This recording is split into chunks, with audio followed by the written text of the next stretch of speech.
Will the Nintendo Switch be able to retain third-party support throughout its lifespan? We all saw how lacking the Wii U was when it came to third parties, so has Nintendo learned their lesson? Let's give it some thought.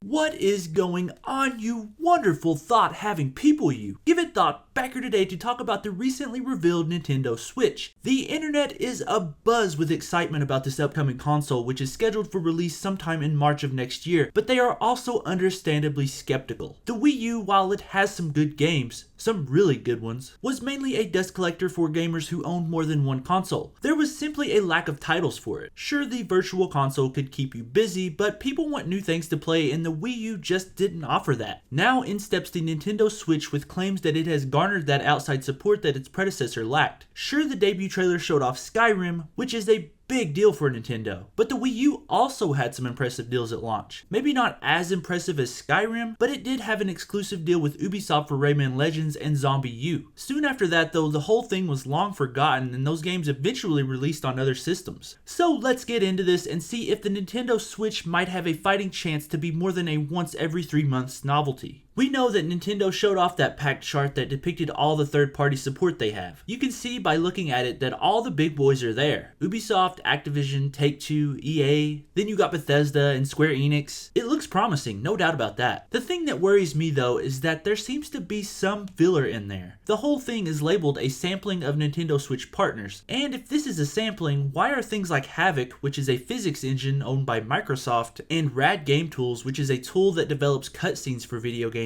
on there? I guess Nintendo is showing that these industry-wide used tools are runnable in the system, but I think people would rather see companies that create games on there. And that's not even mentioning stuff like DNA, which has been previously contracted to develop smartphone games for Nintendo. I'm assuming DNA is on there because they're showing that there will be some kind of crossover between them, you know, the smartphone games and the Switch, and I'm fine with that. The thing is, if this is a sampling, what were they leaving out? The Wii U had an eerily similar chart when it was announced that showed its third-party support, and that did not pan out too well. Activision, EA, and Ubisoft were all on that one too, but they quickly jumped ship after their in-house developers didn't want to design around the Wii U's controller. I know I'm being pretty hard on Nintendo here. Truth is, I love the company, but that controller problem is where this video will be getting a little brighter. It's not there anymore. Sure, the Switch looks similar to the Wii U's big old controller, but it is far different in terms of functionality. Reportedly, the thing isn't even touchscreen, which could go either way down the line, but that's a whole other video. But the control scheme of the Switch fits right in with the two industry standards of the PS4 and Xbox One. Some could say the portable console idea is a gimmick, and you might be right, but this is the least gimmicky console Nintendo has released since the GameCube. Given the GameCube didn't do too well either, the Nintendo Switch has portability on its side. With that portability though comes problems. It is noticeably weaker in terms of processing power and graphics capability, which everyone kind of expected. Reportedly, it's only running an NVIDIA Mobile Tegra processor, so don't expect full PS4 graphics capability on this thing. This doesn't bother me personally, but I assume it will affect the more hardcore gamers out there. All in all, there are some ups and downs about the Nintendo Switch so far, and this is just one of them. Third parties may produce games for it in bigger numbers since they won't have to work around the controller, but they will also have to battle with downscaling their games. I just hope Nintendo finds a way to balance their tipping scale with the Switch. And another thing is, we know absolutely nothing about this console, and reportedly we're not going to get any new announcements anytime soon, so this is what we have right now. So what do you think about the Switch? Will third-party support come for this console, or is it doomed to failure like the Wii U? Let's talk all about it down in the comments.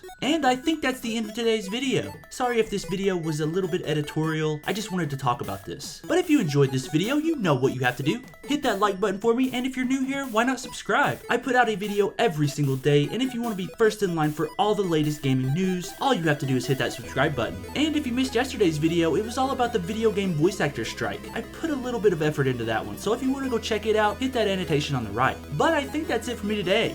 Thank you so much for watching, and remember, give thought to everything.